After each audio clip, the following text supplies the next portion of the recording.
जय भीम. मी श्रीपती ढोले.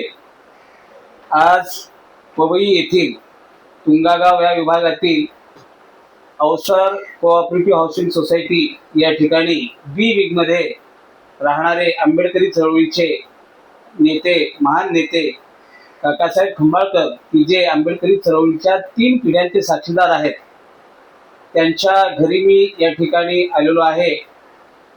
पहिल्या प्रथम ज्या कामासाठी मी या ठिकाणी आलेलो आहे, काकासाहेब खंबाळकर स्वतः म्हणजे जनहित शिक्षण प्रसारक मंडळ जळगाव या मंडळाचे संस्थापक अध्यक्ष आहेत.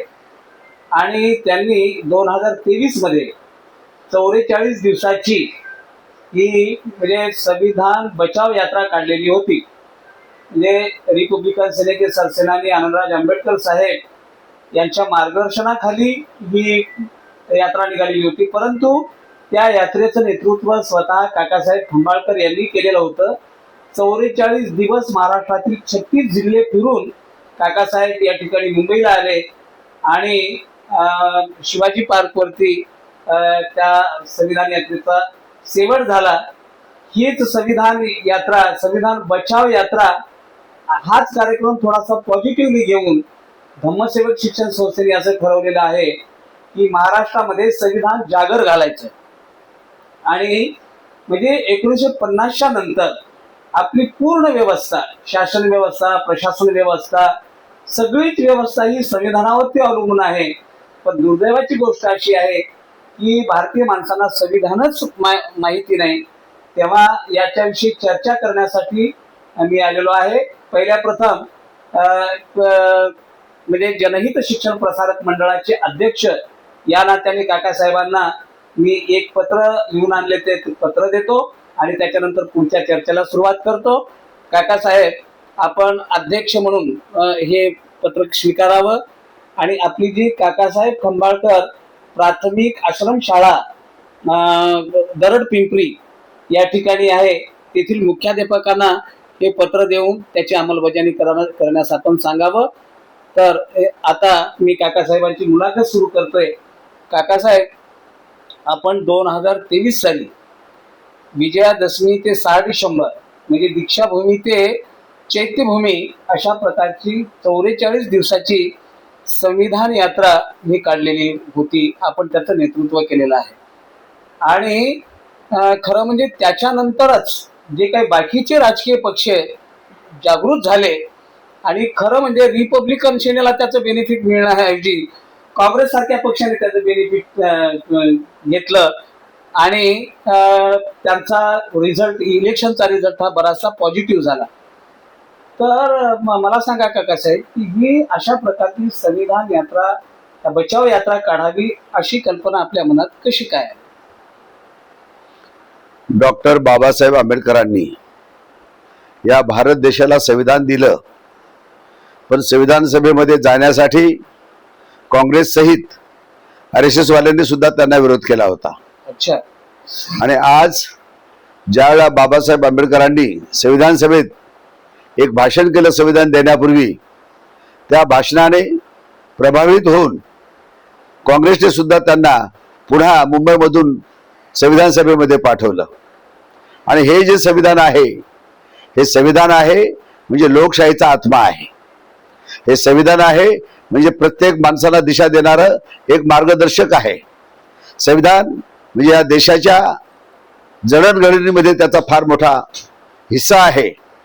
या संविधानामुळेच राष्ट्रपती बसतात, संविधानामुळेच उच्च न्यायालय जे आहेत, सुप्रीम कोर्ट असेल, हायकोर्ट असेल किंवा बाकीचे सगळे जे कोर्ट असतात ते संविधानाला अनुलक्षूनच सगळे कामं करतात. अशा पद्धतीनं माणूस जेव्हा जिवंत झालेला आहे, जागा झालेला आहे, आणि जागा झालेला जो माणूस आहे संविधानाला समोर ठेवून काम करतो. आणि काम करत असल्यामुळे थोडा जरी त्याच्यावर अन्याय अत्याचार झाला तर तो म्हणतो संविधानाप्रमाणे माझ्यावर जे अधिकार मिळाले पाहिजेत ते अधिकार माझ्या बाजून दूर चाललेले आहेत, तेव्हा संविधानाने मला न्याय द्यावा अशा पद्धतीची अपेक्षा माणूस करतो. मग तो हिंदू असू द्या, मुसलमान असू द्या, जैन असू द्या, शीख असू द्या, कोणीही असू द्या, कोणत्याही पंथाचा असू द्या, या संविधानामुळेच तो माणूस आज जिवंतपणे उभा राहिलेला आहे आणि चांगल्या पद्धतीने भारत देशात जगत आहे. हे संविधान जे आहे जगातल्या सर्व संविधानापेक्षा आगळे वेगळे संविधान आहे. कारण जगामध्ये जाती परजाती वगैरे अशा भानगडी कुठे नव्हत्या, पण भारत देशामध्ये ह्या जातीचा फार मोठा हिस्सा असल्यामुळे या संविधानामुळे सगळ्या जातीवाद्यांना सगळ्यांना चूप केलेलं आहे आणि संविधानाप्रमाणे समतेच्या मार्गाने हे सर्व लोक आता चालू लागलेले आहेत. मग त्याला सरपंच होता येतं, त्याला ग्रामपंचायतमध्ये निवडून जाता येतं, त्याला जिल्हा परिषदेमध्ये जाता येतं, त्याला आमदार होता येतं, त्याला खासदार होता येतं, त्याला राष्ट्रपती होता येतं आणि त्याला सुप्रीम कोर्टाचा जज सुद्धा होता येतं. असं एवढं मोठं हे संविधान जे आहे हे डॉक्टर बाबासाहेब आंबेडकरांना दिलेली फार मोठी देणगी या भारत देशाला आहे. आणि म्हणून डॉक्टर बाबासाहेब आंबेडकर हे महान व्यक्तिमत्व, जगामध्ये त्यांनी जे जन्म घेतला आणि जेवढ्या काय डिग्र्या त्यांनी घेतल्या आज त्या तेवढ्या डिग्र्या कोणाच्याही वाट्याला आलेल्या नाहीत. अनेकांनी प्रयत्न केले परंतु तशा पद्धतीने त्यांना त्या डिग्र्या आत्मसात करता आले नाही. म्हणून डॉक्टर बाबासाहेब आंबेडकरांना प्रथम मी नमन करतो आणि नमन केल्यानंतर हे संविधान जे आहे सर्व संविधानाप्रमाणेच सगळे लोकांनी व्यवस्थित चालू केलं पाहिजे, काम केलं पाहिजे. आणि तुम्ही जो जागर निर्माण केलेला आहे संविधानाचा, हा जागर चांगल्या पद्धतीनं देशभरात गेला पाहिजे आणि या देशात संविधानाशिवाय दुसरं काही नाही अशा पद्धतीचं वातावरण तयार हो अशी शुभेच्छा देतो आणि या ठिकाणी थांबतो. जय भीम. आपल्याला पुढचा एक प्रश्न विचारतो की आपण संविधान बचाव यात्रा काढली, याचा अर्थ आपल्या मनामध्ये कुठेतरी अशा प्रकारची भीती आहे की बाबा माझं संविधान जे मला जगण्याची ऊर्जा देतं ते कुठं संपते की काय, आणि म्हणून तुम्ही संविधान बचाव असं म्हटलेलं आहे. याचा अर्थ संविधान धोक्यात आहे असं कुठेतरी तुम्हाला जाणीव झालेली आहे. या संविधानाला कोणापासून धोका आहे असं आपल्याला वाटतं? ज्या वेळेला काँग्रेसच्या हातामध्ये सत्ता होती त्या सत्तेमध्येच डॉक्टर बाबासाहेब आंबेडकरांना समाविष्ट करून घेतलं, त्या सत्तेमध्येच बीजेपीचे श्यामाप्रसाद मुखर्जी यांनाही समाविष्ट करून घेतलं. परंतु आता बीजेपीच्या हातात जी सत्ता गेलेली आहे ते बीजेपी सारखा जो पक्ष आहे RSS त्यांना चालवतो आणि RSS यांना पूर्वीपासूनच डॉक्टर बाबासाहेब आंबेडकरांचं संविधान नको होतं, कारण संविधानाने समता येणार होती आणि त्यांना विषमता हवी होती आणि विषमता आणण्यासाठी त्यांचा आटोकाट प्रयत्न चालू आहे आणि म्हणून संविधान हे धोक्यात आलेलं आहे असं मला सुचलं आणि म्हणून संविधान बचाव यात्रा मी काढली. अतिशय महत्वाचं एक ऐतिहासिक काम झालं काकासाहेब आपल्याकडून. आता म्हणजे संविधानाच्या विषयी एवढं तळमळीनं आपण बोलता, तुम्ही आंबेडकरी चळवळीच्या 4 पिढ्याचे तुम्ही साक्षीदार आहात. मला वाटते 7वी 8वीला असताना काहीतरी आपण आईच्या करंगळीला धरून बाबासाहेबाच्या सभेला गेलात आणि बाबासाहेबांना तुम्ही डोळे भरून पाहिलं आणि त्याच्यानंतर आज बाबासाहेबाच्या पंतू सोबत सुद्धा तुम्ही काम केलेलं आहे. म्हणजे 4 पिढ्याचे तुम्ही साक्षीदार आहात. म्हणजे तुम्ही जेव्हा आंबेडकरी चळवळ सुरुवातीला पाहिली तुमच्या कर्तृत्वाच्या काळामध्ये, त्यावेळेला जे कार्यकर्ते होते तशाच प्रकारची तळमळ आजच्या कार्यकर्त्यांमध्ये आपल्याला दिसते का? डॉक्टर बाबासाहेब आंबेडकरांचं महापरिनिर्वाण झालं आणि महापरिनिर्वाण झाल्यानंतर बाबासाहेबांनी जी सूचना केली होती, एक खुलं पत्र लिहिलं होतं. त्या खुल्या पत्राप्रमाणे रिपब्लिकन पार्टी ऑफ इंडिया उभी राहण्याच्या दृष्टिकोनातून त्या काळातल्या पुढाऱ्यांनी प्रयत्न केले आणि त्या प्रयत्नातून एन शिवराज यांना प्रथमतः अध्यक्षपदाची माळ त्यांच्या गळ्यात घातली गेली. त्याच्यानंतर दादासाहेब गायकवाडांपर्यंत ते सगळे आले. त्याच्यानंतर पुढे गटबाजी निर्माण झाली. त्या गटबाजीतून आज संविधान जे आहे सुरक्षित ठेवण्याच्या दृष्टिकोनातून आंबेडकरी चळवळीतला माणूस हा उभा राहिला पाहिजे. परंतु आज तसं वातावरण मला दिसत नाही, कारण सर्वच लोक आज बीजेपीच्या नादी लागलेले आहेत आणि बीजेपीच्या नादी लागल्यामुळे बीजेपीला संविधान नकोच आहे आणि म्हणून त्यांनी संविधानाने दिलेले जे अधिकार होते मागासवर्गीय लोकांसाठी ते अधिकार काढून टाकण्याच्या दृष्टिकोनातून त्यांनी प्रायव्हेटेशन आणलेलं आहे आणि प्रायव्हेटेशन आणल्यामुळे सरकारी नोकऱ्या ज्या मिळत होत्या बाबासाहेबांच्या अनुयायांना त्या नोकऱ्या आता जवळजवळ थांबलेल्या आहेत, संपलेल्या आहेत आणि मग पुढच्या काळामध्ये संविधानच जर राहिलं नाही तर रिझर्वेशन जाणार आहे आणि रिझर्वेशन गेलं तर आता सुद्धा महाराष्ट्राचे मुख्यमंत्री यांनी हे जे काही कडे हा जो काही प्रकार आणलेला आहे हा त्याचाच उपवर्गीकरण हा त्याचाच एक भाग आहे. तर तुम्हाला नाकारण्याचा हा एक भाग आहे. तुमच्या आपसामध्ये भांडणं लावून द्यायचे काय आणि भांडणं लागल्यानंतर तुम्ही आपसात भांडत बसा, ते राज्य करत राहतील आणि अशा पद्धतीने त्यांना जे साध्य करायचंय ते साध्य करतील. आणि म्हणून मी संविधान बचाव यात्रा त्या काळात काढली होती आणि आताही त्याची उपयुक्तता आहे. तुम्ही जागर सुरू जो केलेला आहे तो अतिशय स्तुत्य आहे, त्याला मी धन्यवाद देतो. काकासाहेब की अतिशय महत्वाचा मुद्दा आपण या ठिकाणी छेडलेला आहे की आरक्षण हा जो प्रकार आहे आणि आजच्या तरुणांची डोकी अशी भडकवली जात आहे की बाबा ज्यांना आरक्षण मिळालं आता ते सक्षम झालेले आहे, आता त्यांना आरक्षणाची गरज राहिलेली नाही. दुसरी गोष्ट असं म्हटलं जातं की या आरक्षणामुळे 33% वाल्याला नोकरी मिळते आणि 95% वाल्याला नोकरी मिळत नाही. तर याच्यामध्ये खरंच काही तथ्य आहे असं तुम्हाला वाटतं? डॉक्टर बाबासाहेब आंबेडकरांनी ज्या वेळेला रिझर्वेशन सुरू केलं हा, त्यामध्ये जातीच्या आधारावर ते दिलेलं होतं. बरं. कारण जाती ज्या आहेत, जेवढ्या महाराष्ट्रातल्या जाती आहेत त्यांची एक लिस्ट बनवली गेली, म्हणजे शेड्यूल लिस्ट बनवली. ते शेड्यूल बनवल्यानंतर त्या लोकांची प्रगती व्हायला पाहिजे, त्या दृष्टिकोन त्या जातींना ह्या संधीचा फायदा घेता आला पाहिजे. त्याचा फायदा ज्या लोकांनी घेतलेला आहे त्यांना निश्चितपणे पुढे जाता आलेला आहे. ज्यांना फायदा घेता आलेला नाही ते मागे राहिलेले आहेत. पण त्यासाठी संविधानाने जास्तीत जास्त या लोकांना सामावून घेतलं पाहिजे, त्यांना नोकऱ्यामध्ये संधी दिली पाहिजे, त्यांना शिक्षणात संधी दिली पाहिजे. म्हणजे KG ते PG इथपर्यंत हे सगळे जे शिक्षण सरकारने केलं पाहिजे.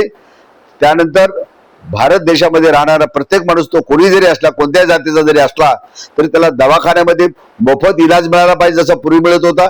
पण आज तशा परिस्थिती वातावरण राहिलं नाही आणि हे संविधानानेच त्यांना ते अधिकार बहाल केल्यामुळे संविधान हे अतिशय चांगल्या पद्धतीने या देशामध्ये आहे, त्याचं जतन झालं पाहिजे. त्यासाठी आपणही जागर करताय. मी संविधान बचाव यात्रा काढली, माझं तुम्हाला समर्थन आहे.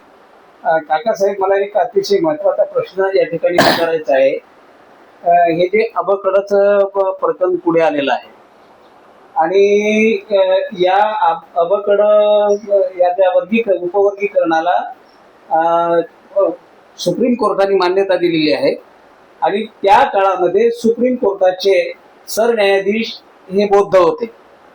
मग ह्या बौद्ध न्यायाधीशाच्याच खांद्यावर बंदूक ठेवून हे उपवर्गीकरण मान्य करून घेतलं, त्याच्यावर दडपण आलं असं आपल्याला वाटते का?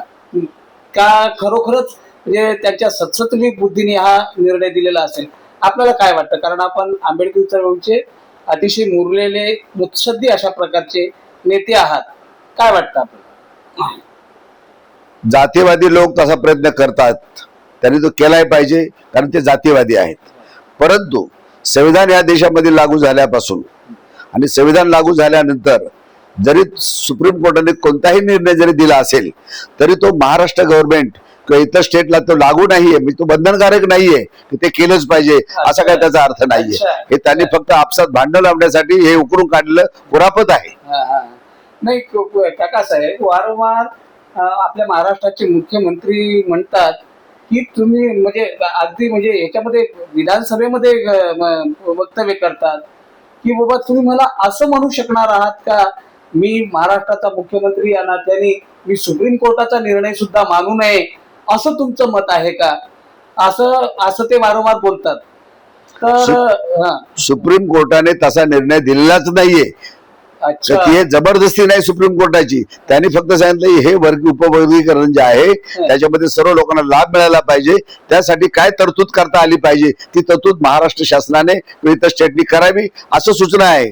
परंतु त्यांनी हे अबकड काढून काय केलेलं आहे, आपसामध्ये भांडणं लावून देण्याचं, त्यांनी कलह निर्माण करायचा आणि त्यांनी चांगल्या पद्धतीने राज्य करायचं असं त्यांचं धोरण आहे. म्हणजे सुप्रीम कोर्टाच्या निर्णयापेक्षा सरकारची इच्छा जास्त तीव्र आहे असंच आपल्याला म्हणायचं आहे का?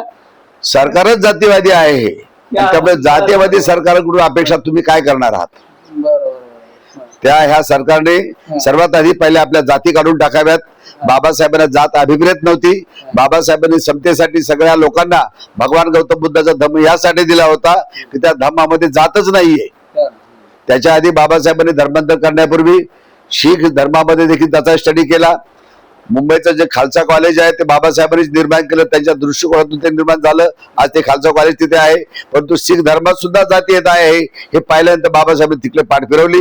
मुसलमान धर्मामध्ये देखील जाती येत आहे म्हणून बाबासाहेब तिकडे पाठ फिरवली. आणि भारत देशातला जो खरा भगवान गौतम बुद्धाने जो धम्म दिला होता त्या धम्मात जातच नाही म्हणून तो समतेवर आधारित असलेला धम्म बाबासाहेबांनी स्वीकारला.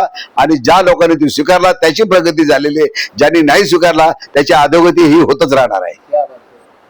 काकासाहेब, एक अतिशय महत्वाचा प्रश्न आपण वारंवार एकत्र चर्चा केलेली आहे आणि तुम्हाला हे माहिती आहे की मी 2018 मध्ये राजगृहाकडे त्याला संदेश यात्रा काढलेली होती.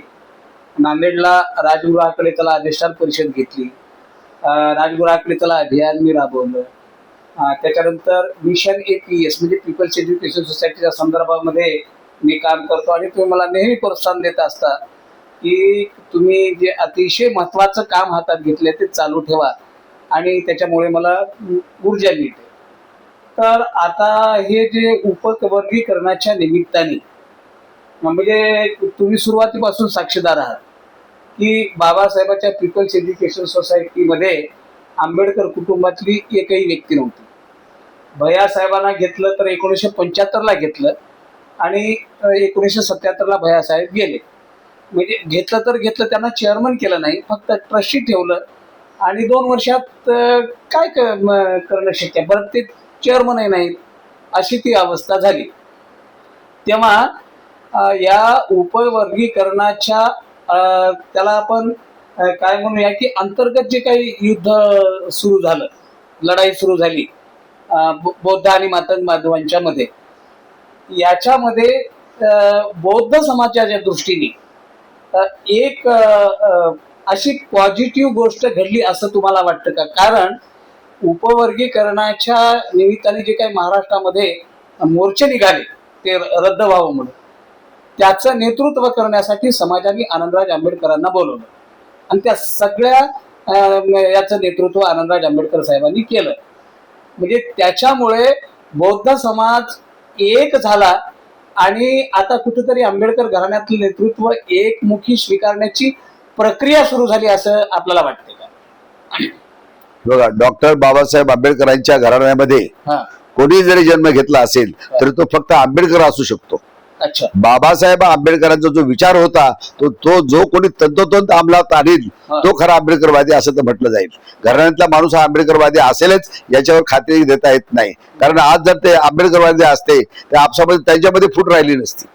ते सगळे भाऊ एका ठिकाणी येऊन त्यांनी समाजाचं नेतृत्व केलं असतं. आजही समाजाला असं वाटतंय की सर्व आंबेडकरांनी एकत्रित यायला पाहिजे आणि समाजाचं लिडरशिप त्यांनी केली पाहिजे, परंतु अजून तसं घडत नाही.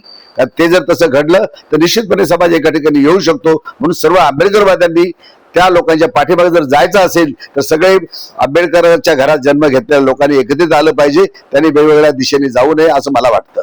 कारण राजरत्न आंबेडकर सुद्धा वेगळ्या दिशेने चाललाय, अक्षा आंबेडकर सुद्धा वेगळ्या दिशेने चाललाय, आनंदराज आंबेडकर, बाळासाहेब आंबेडकर यांचा अजून चांगल्या पद्धतीने जे बॉन्डिंग व्हायला पाहिजे ते काही मला दिसत नाही. भीमराव बाकी इकडे असतात आणि तिकडे असतात.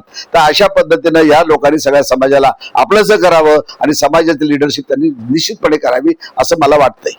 काकासाहेब, खरं म्हणजे समाज एकत्र करणं ही काही जादूची कांडी नाही, परंतु त्या दृष्टीने वाटचाल सुरू झाली असं एक चित्र म्हणजे मी माझ्या अभ्यासानुसार असं दिसतं की जेव्हा मी म्हणजे 2011ला रिपब्लिकन सेनेमध्ये दाखल झालो आनंदराज आंबेडकर साहेबांच्या नेतृत्वाखाली, आणि आम्ही असं पहिलं टार्गेट ठरवलं होतं की बाबा समाजाला जे काही 3-4 पर्याय दिसतात नेतृत्वाचे, तर पहिल्यांदा आपण हे जे पर्याय आहेत पर्याय अगोदर संपवू आणि त्याच्यानंतर मग कुठेतरी एखादा खंबीर नेता बाळासाहेबासारखा निर्माण होईल आणि मग समाज त्याचं एकमुखी नेतृत्व स्वीकारेल. तर त्या दृष्टीने मला असं वाटतं की आता त्या दृष्टीने वाटचाल सुरू झालेली आहे. म्हणजे एक काळ असं तीव्रतेनं असं वाटत होतं समाजाला की बाबा 4 नेते हे प्रभावी आहेत, परंतु आज मात्र तुम्ही जो म्हणता की बाबा आता बाळासाहेबांचा पक्ष वेगळा आहे, आनंदराज साहेबांचा पक्ष वेगळा आहे, परंतु कुठे जरी दिसलं तर आंबेडकर हे ठळकपणे दिसत आहेत. एक काळ असा होता की आंबेडकर हे दिसतच नव्हते. मग आता हळूहळू तसं सुद्धा होईल की भाऊ सुद्धा एकत्र बसतील आणि एका मनाने निर्णय घेतील अशी आशा आपल्याला वाटत नाही का जुने जाणते नेते? डॉक्टर बाबासाहेब आंबेडकर गेल्यानंतर त्यांचं महापरिनिर्वाण झालं आणि डॉक्टर बाबासाहेब आंबेडकरांचे सुपुत्र भैयासाहेब आंबेडकर यांनी रिपब्लिकन पक्षामध्ये येऊन कामाला सुरुवात केली. आणि त्यांनी कामाला सुरुवात केल्यानंतर त्यांच्याकडे जे नेतृत्व आलेलं होतं ते नेतृत्व जे आहे ते आपल्याकडे यावं असं बऱ्याचशा त्या काळातल्या पुढाऱ्यांना वाटत होतं. इतकंच नव्हे तर माईसाहेब आंबेडकर साहेब बाबासाहेबांच्या सुविध पत्नी होत्या, संविधान लिहित असताना माईसाहेबांचा खूप मोठा त्यांना उपयोग झाला, परंतु माईसाहेबांच्या हातात देखील नेतृत्व जाऊ नये, कारण ते ब्राह्मण आहेत असं त्या समाजाला, त्या बऱ्याचशा लोकांना ते वाटत होतं. परंतु हे सगळं जरी घडत असलं तरी भैयासाहेबांना ह्या लोकांनी त्यावेळेला देखील स्वीकारलं नाही. एक उदाहरण द्यायचं झालं तर 1957 मध्ये संयुक्त महाराष्ट्र समिती निर्माण झाली आणि संयुक्त महाराष्ट्र समिती निर्माण झाल्यानंतर 9 खासदार निवडून गेले होते रिपब्लिकन पार्टी ऑफ इंडियाचे. त्याच्यामध्ये BC कांबळे हे नगर जिल्ह्यातून कोपरगाव मतदारसंघातून निवडून गेले होते. आणि त्याच्यानंतर 62ला ज्या वेळेला पुन्हा निवडणुका आल्या त्यावेळेला त्या ठिकाणी भैयासाहेब आंबेडकर उभे राहिले आणि भैयासाहेब आंबेडकर उभे राहिल्यानंतर त्या ठिकाणी दादासाहेब रुपवते उभे राहिले, भैयासाहेब उभे राहिले. मताची विभागणी झाली आणि भैयासाहेब सहज खासदार होणार होते, पण दादासाहेब उभे राहिल्यामुळे त्यांना खासदार होता आलं नाही. अशी ही परिस्थिती आहे. म्हणजे आपल्या समाजाने एकत्रित यासाठी यायला पाहिजे की समतेच्या आधारावर जर एकत्रित तुम्ही जर आलात तर समाजाला देखील समता हवी आहे. आणि समता जर तुमच्यामध्ये आली तर आपला जो समाज आहे म्हणजे समतावादी समाज आहे हा शासनकर्ते जमात होईल आणि शासनकर्ते जमात झाला तर संविधान खऱ्या अर्थाने लागू होईल असं मला दिसतं. आणि म्हणून सगळ्यांनी समतेच्या आधारावरच चाललं पाहिजे. त्यासाठी सगळ्यांनी संविधानाला समोर ठेवून काम करावं असं मला वाटतं. काकासाहेब, आपल्या बोलण्यामधून एक जाणवलं की तुम्हाला नेहमी वाटते बा सगळ्यांनी एकत्र यावं. तेव्हा तुमचा जेव्हा उमेदीचा काळ होता, माझं एक थोडंसं पुसटचं कुठंतरी माझ्या वाचनात आलं की तुम्ही एक रिपब्लिकन ऐक्यवादी चळवळ सुरू केलेली होती असं काहीतरी माझ्या वाचनात आलेलं आहे. तर याच्याबद्दल आपण काही सांगू शकाल? डॉक्टर बाबासाहेब आंबेडकरांच्या नंतर जी गटबाजी निर्माण झाली होती त्या गटबाजीला एकत्रित करण्याच्या दृष्टिकोनातून त्या काळात आम्ही काम केलं. काम करत असताना डॉक्टर नारायण गायकवाड यांना आम्ही लिडरशिप त्यांच्या हातामध्ये दिली, कारण ते पक्षाचेच काम करत होते. त्यानंतर त्यांच्या हातात ते काम दिल्यानंतर त्यांच्यासोबत आम्ही काम केलं. काम करत असताना खूप मोठं पुढे आम्ही गेलो आणि 26 जानेवारी 1974ला दादर चैत्यभूमी या ठिकाणी बाबासाहेबांच्या चैत्याच्या समोर सर्व पुढारी एका ठिकाणी आले. तिथे बिशे आले, भंडारे आले, म्हणजे भंडारे नाही बिशे आले, खोब्रागडे आले, हे सर्व एकत्र. आणि भैयासाहेब आले, गवई सुद्धा आले. आणि त्यावेळेला गवईंना राजीनामा द्यायला सांगितला, परंतु राजीनामा देताना गवईंनी चलाखी केली आणि त्यांनी सांगितलं की माझा राजीनामा भैयासाहेबांच्या खिशात आहे. तो भैयासाहेब गेले पण खिसा अजून आम्हाला सापडत नाही. तर अशा पद्धतीने आपले लोक जर वागत राहिले तर निश्चितपणे ही फूट ही अटळ राहणार आहे. फूट जर मिटवायची असेल तर खऱ्या अर्थाने मनापासून तुम्ही एकत्रित आलं पाहिजे आणि कोणाचं तरी एकाचं ऐकलं पाहिजे, कोणाला तरी नेता तुम्ही मानलं पाहिजे. म्हणजे आता अभिजित दिपके जो आलेला आहे त्यांनी चांगलं काम सुरू केलेलं आहे. आमच्या पुढे नवीन नेत्याला देखील संधी द्या ना, त्याच्या पाठीमागे जा ना, तोही आंबेडकरवादीच आहे ना.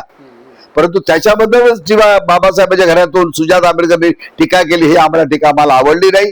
त्यांनी टीका केली की बाबासाहेबांचं पुस्तक हातात घेऊन आलं म्हणजे ते आंबेडकरवादी झालं का? अरे, बाबासाहेबांनी दिलेला याच्याप्रमाणे तो बौद्ध झालेला माणूस आहे आणि बौद्ध झालेला माणूस आहे. त्यांनी एवढी मोठी क्रांती केली की शिक्षण मंत्र्याला राजीनामा द्यायला लावला, संविधान हटाव अशा पद्धतीचे जे लोक म्हणत होते त्यांनी संविधान बचाव ही स्लोगन दिलं आणि EVM मशीन हटाव अशा त्यांनी स्लोगन दिल्यामुळे आज EVM हटवण्याच्या दृष्टिकोनातून जर ते EVM हटवलं तर निश्चितपणे या देशामध्ये चांगल्या पद्धतीने संविधानाचे राबवलं जाईल आणि संविधानाच्या माध्यमातूनच EVM हटलं गेलं पाहिजे आणि सिक्रेट बॅलेट पेपर हे आलं पाहिजे असं सगळ्यांना वाटतं. काकासाहेब, तुम्ही अतिशय संयमित अशा प्रकारचे विचार मांडलेले आहेत. खरं म्हणजे हे तिखटच विचार आहेत, परंतु इतके संयमित मांडलेले आहेत की समाजाने त्याच्यावरची विचार करावा. खरं म्हणजे आपल्या व्यक्तिगतवाबद्दल मला याच्यासाठी आकर्षण आहे की तुम्ही अनेक नेते घडवलेले आहेत, पण स्वतः नेता बनण्याच्या भानगडीत काही फारसे पडलेले नाही. नेता तयार केला, परंतु स्वतः नेता जर तुम्ही ठरवलं असतं थोडंसं रॉंग साईडनी जायचं तर मला वाटते तुम्हाला केंद्रामध्ये सुद्धा चांगलं एखादं पद मिळू शकलं असतं. तुम्ही आंबेडकरी चळवळीत भली एखाद्या वेळी रिपब्लिकन पक्षात काम केलं नसेल, परंतु चळवळीच्या रेंजच्या बाहेर तुम्ही गेला नाही, उलट या सगळ्यांना एकत्र करण्याचा प्रयत्न केला आणि आजही तुम्हाला तेच वाटलं. खरं म्हणजे हा जो इतिहास आहे हा इतिहास आता तुमच्या एवढा असा फारसा कुणाला माहिती नाही. या ठिकाणी खरं म्हणजे ऐनवेळी कुठल्याही प्रकारची कल्पना न देताना मी आलो आणि आपण विचारलेल्या प्रश्नाला अतिशय संयमित योग्य अशा प्रकारची उत्तरं दिली. त्याबद्दल संविधान जागर या कार्यक्रमाच्या वतीनं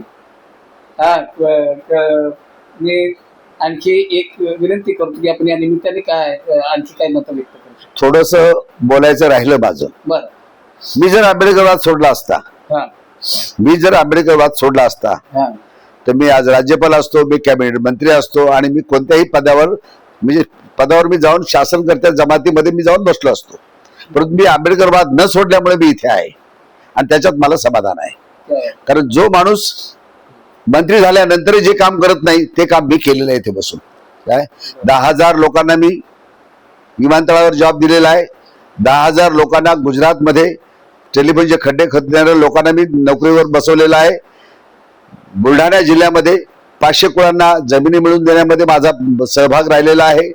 100 वेश्यांना मुक्त करण्याचं काम देखील, म्हणजे मुली ज्या आलेल्या वेश्या झाल्या त्यांना मुक्त करून त्यांच्या आईबापाच्या घरी पाठवलंय, हे काम मी केलेलं आहे. आणि हे काम कोणताही सत्तेवर गेलेला माणूस करत नाही, ते काम मी केलेलं आहे. त्याचं समाधान आहे मला.